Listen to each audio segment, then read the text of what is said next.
kita akan mencari harga yang terbaik.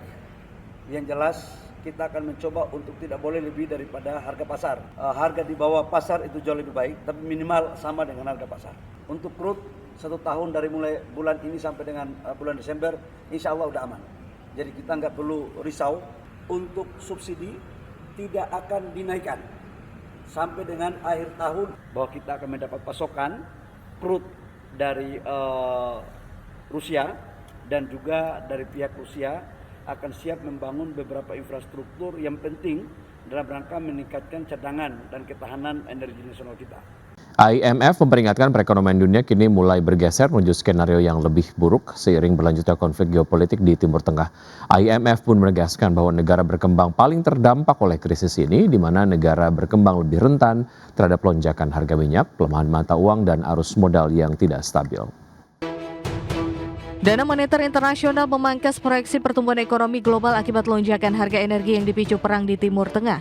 Namun lembaga tersebut memperingatkan perekonomian dunia kini sudah mulai bergeser menuju skenario yang lebih buruk seiring gangguan berkelanjutan pada jalur pelayaran strategis Selat Hormuz. IMF memaparkan 3 skenario pertumbuhan ekonomi global, yakni skenario dasar, skenario buruk, dan skenario ekstrim yang semuanya bergantung pada perkembangan perang. Dalam skenario terburuk, ekonomi global diperkirakan berada di ambang resesi dengan harga minyak rata-rata mencapai $110 Amerika per barel pada 2026 dan $125 Amerika per barel pada 2027. Dalam proyeksi dasar yang digunakan IMF untuk World Economic Outlook, konflik diasumsikan hanya berlangsung singkat dan harga minyak kembali normal pada paruh kedua 2026 dengan rata-rata sekitar $82 per barel. Dalam skenario buruk, konflik yang lebih panjang akan menjaga harga minyak di sekitar $100 tahun ini dan $75 pada 2027 dengan pertumbuhan ekonomi global melambat menjadi 2,5% dari 3,4% pada 2025. Dalam skenario ekstrim, konflik yang berkepanjangan akan mendorong harga minyak melonjak dan menciptakan guncangan pasar keuangan global. Pertumbuhan ekonomi dunia bisa turun hingga 2%, level yang oleh IMF disebut sebagai hampir resesi global. IMF mencatat pertumbuhan di bawah level tersebut hanya terjadi 4 kali sejak 1980, termasuk krisis keuangan 2009 dan pandemi COVID-19 pada 2020. IMF menegaskan bahwa negara berkembang paling terdampak oleh krisis ini dengan pertumbuhan turun menjadi 3,9% pada 2026. Negara-negara ini lebih rentan terhadap lonjakan harga minyak, pelemahan mata uang, dan arus modal yang tidak stabil.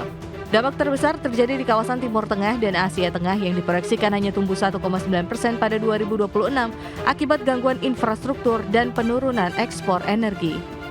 Berbagai sumber IDX Channel. Harga emas melambung sekitar 2% pada perdagangan di hari Selasa didorong pelemahan dolar Amerika Serikat serta meningkatnya harapan bahwa pembicaraan antara Amerika Serikat dan Iran akan kembali dilanjutkan.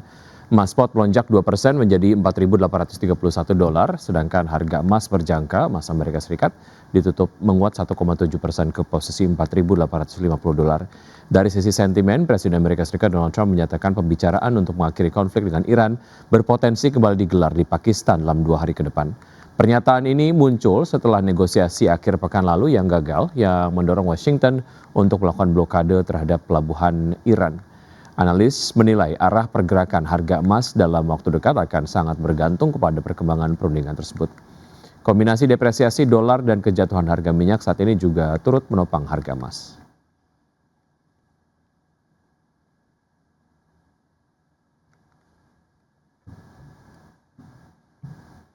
Ya, selanjutnya bursa update dari bursa global. Bursa saham Wall Street yang menguat pada perdagangan di hari Selasa dengan indeks Nasdaq Composite yang melesat hampir 2% dan mencatat kenaikan 10 hari berturut-turut.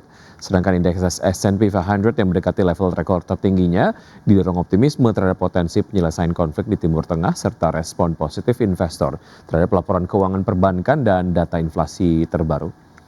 Pada perdagangan di hari Selasa, S&P 500 ditutup melonjak 1,18% ke level 6.967, Nasdaq Composite yang naik 1,96% ke level 23.639 dan Dow Jones Industrial Average yang menguat 0,66% ke posisi 48.535.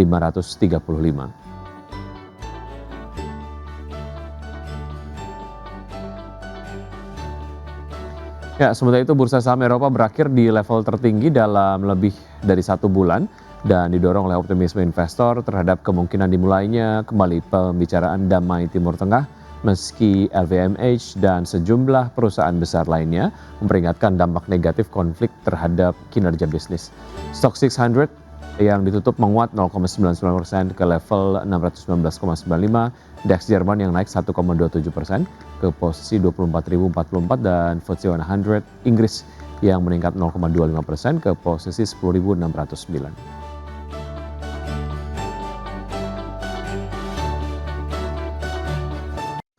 PT Indika Energi Tbk mengintip peluang perbaikan kinerja pada tahun 2026. Ya, tak hanya memanfaatkan pemulihan harga batu bara, perseroan juga makin aktif mendiversifikasi bisnis. Head of Corporate Communications Indika Energi, Ricky Fernando, mengatakan prospek kinerja perseroan diperkirakan akan lebih stabil pada 2026, seiring dengan pergerakan harga batu bara yang lebih kondusif meski tetap volatile. Perseroan menargetkan dapat memproduksi batu bara sebanyak 30,3 juta ton pada tahun ini. Sementara itu, salah satu proyek unggulan perseroan di segmen non-batu bara adalah proyek emas awak emas yang sedang dalam tahap pengembangan lanjutan dengan target produksi secara komersial pada awal 2027.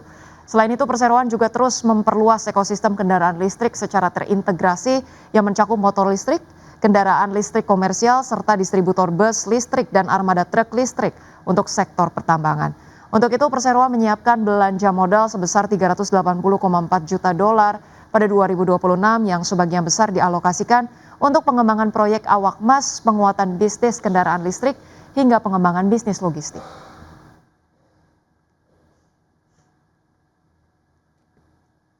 Pemirsa Mitra Keluarga Karya Sehat atau MIKA terus melakukan ekspansi agresif di tengah meningkatnya kebutuhan layanan kesehatan nasional. Ya, namun di balik potensi pertumbuhan jangka panjang, investor perlu mencermati tekanan margin dalam jangka pendek. Rencana ekspansi PT Mitra Keluarga Karya Sehat Tbk dengan alokasi belanja modal mencapai 900 miliar hingga 1 triliun rupiah dinilai sebagai langkah agresif namun terukur. Strategi ini diharapkan mampu mendorong pertumbuhan jangka menengah hingga panjang seiring meningkatnya kebutuhan layanan kesehatan. Meski demikian, ekspansi tersebut berpotensi menekan margin keuangan dalam jangka pendek.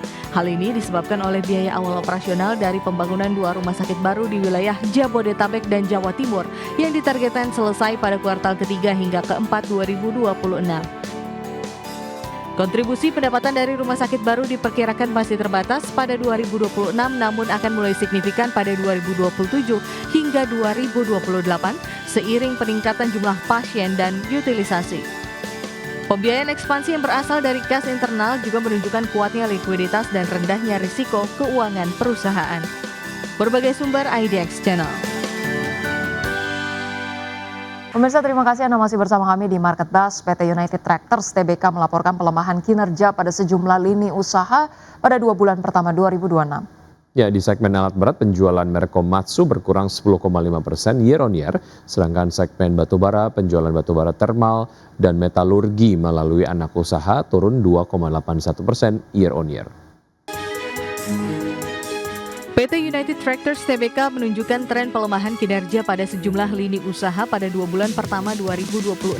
Penjualan alat berat merek Komatsu yang didistribusikan perseroan berkurang 10,5% year on year dari 917 unit pada Januari dan Februari 2025 menjadi 869 unit pada Januari dan Februari 2026. Mayoritas penjualan alat berat per Februari 2026 ditujukan ke sektor pertambangan dengan porsi 49%, setelah itu diikuti oleh segmen kehutanan, konstruksi, dan agro. Perseroan melalui PT Pama Persada Nusantara juga mencatatkan penurunan produksi batubara untuk pelanggan sebesar 6,85% year on year dari 21,9 juta ton pada Januari-Februari 2025 menjadi 20,4 juta ton pada Januari dan Februari 2026. Volume overburden removal juga terkoreksi 7,49% dari 169,6 juta bang kubik meter pada Januari-Februari 2025 menjadi 156,9 juta pada Januari dan Februari 2026.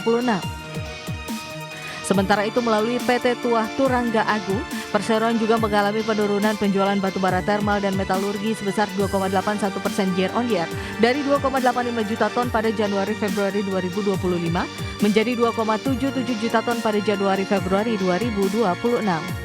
Berbagai sumber IDX Channel.